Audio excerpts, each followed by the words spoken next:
Mill's theory of utilitarianism can also be called the greatest happiness principle. The reason it's called this is because the goal of the theory is to promote the greatest amount of happiness. Mill tells us that actions are right when they promote happiness and wrong when they promote unhappiness. In order to understand this theory, we need to know exactly what happiness is. Mill defines happiness as pleasure in the absence of pain and unhappiness as pain in the absence of pleasure. The end desired in this theory is pleasure in freedom from pain. Mill gives us the following quote to sum up the theory. Happiness is desired and the only thing desirable as an end. All other things are desirable only as a means to that end. Along with happiness, pleasure is an important part of this theory as well. There are two different types of pleasures, intellectual and surface. Intellectual pleasures can also be called higher pleasures, and surface pleasures would be lower pleasures. Intellectual pleasures would be things that are harder to achieve. They would require some sort of knowledge or skill to be able to be appreciated. Examples of intellectual pleasures would be playing an instrument, reading poetry, or attending a theater. On the other hand, surface pleasures are much more simple. They are things like food, drink, or laughter, things that any person is capable of. Mill goes on to tell us that pursuing our higher pleasures is a much more fulfilling experience than pursuing our lower ones. He believes that anyone who is capable of fulfilling their higher pleasures would never be content to fulfill only their lower ones. Even though he acknowledges that the man who is only capable of fulfilling his lower pleasures is going to be much more satisfied in life than the man who can fulfill his higher pleasures, he still thinks that anyone who is capable of fulfilling their higher faculties would never want to switch places with a man who is only capable of fulfilling his lower ones. The quote that Mill uses to describe this is that it is better to be a human being dissatisfied than a pig satisfied. Now moving on to morality in this theory. Mill tells us that the happiness and pleasure of all people should be promoted. The good of the whole should be associated with one's own happiness.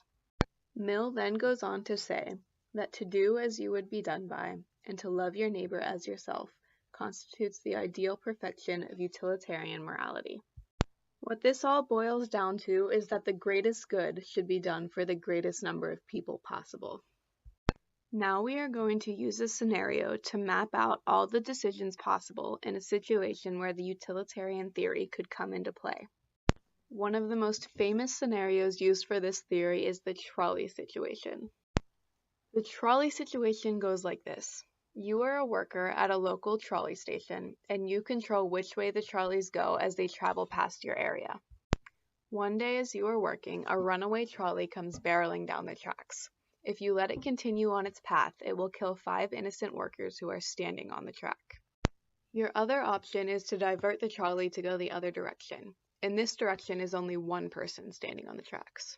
Your options in this situation are to either allow the trolley to continue on its current path and kill 5 people, or divert it to a different path and kill only 1 person.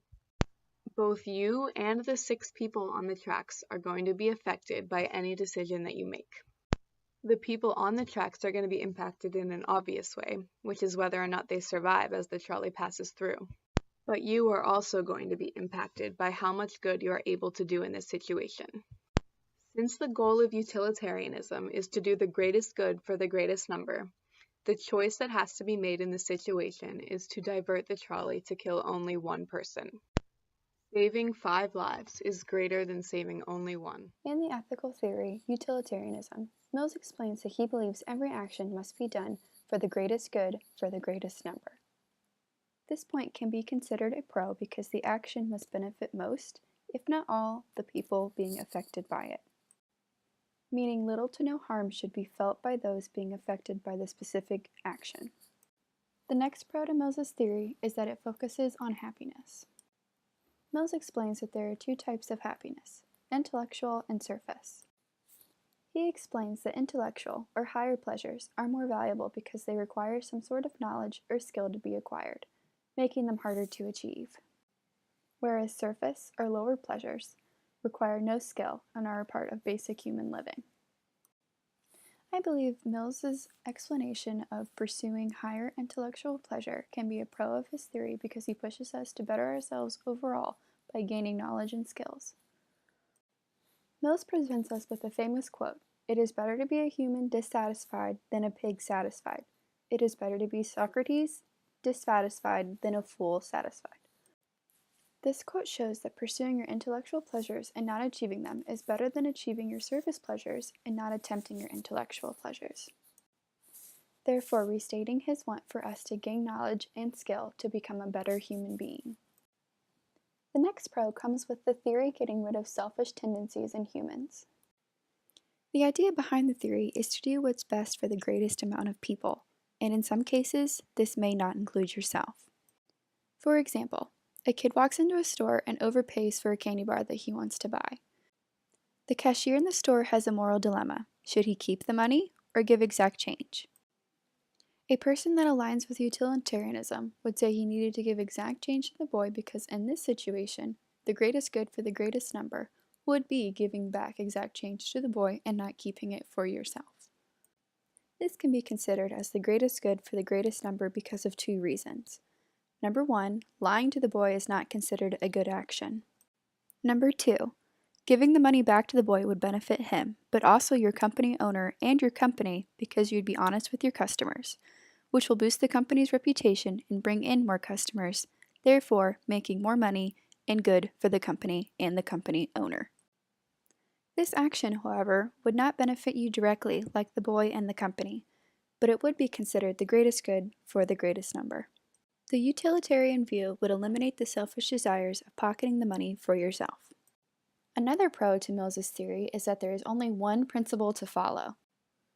This eliminates confusion for those trying to align with utilitarianism, and allows for greater success in practice because of the lack of confusion. Lastly, the final pro that I will be addressing is that in utilitarianism, all people count as one. This levels the playing field and ensures no one person is more important than another. A good example of utilitarianism is Robin Hood. Robin Hood steals from the rich, a smaller population of people, and gives to the poor, a larger population of people.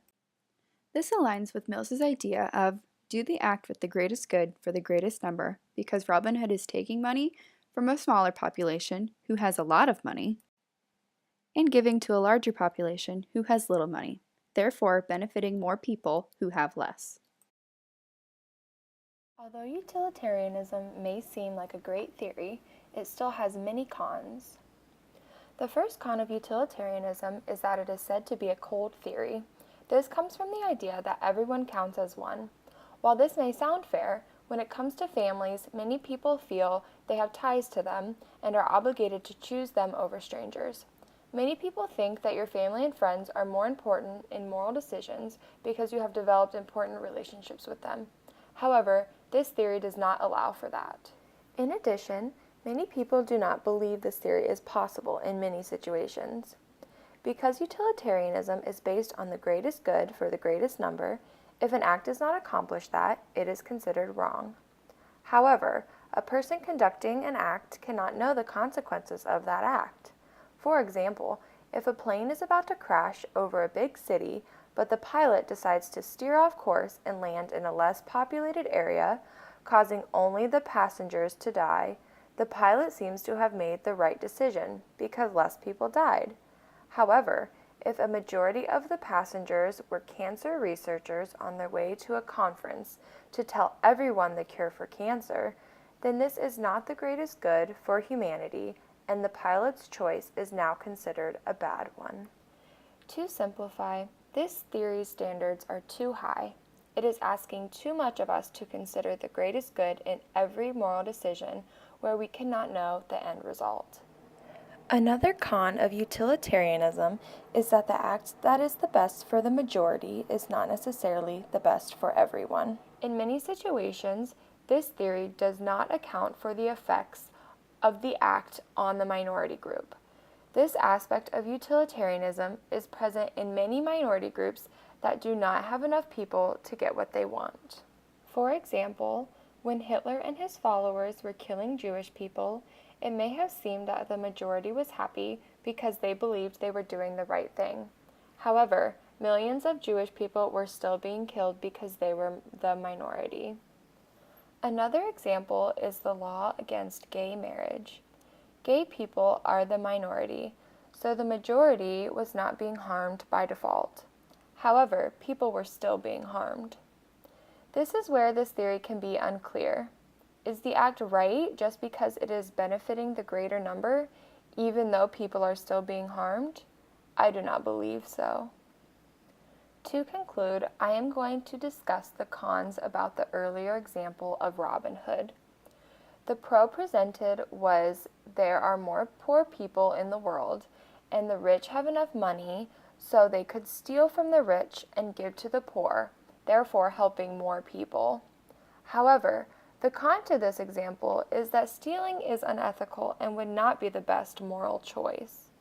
Utilitarianism does not seem to focus on if the act is the best moral choice, but only on the amount of happiness it brings.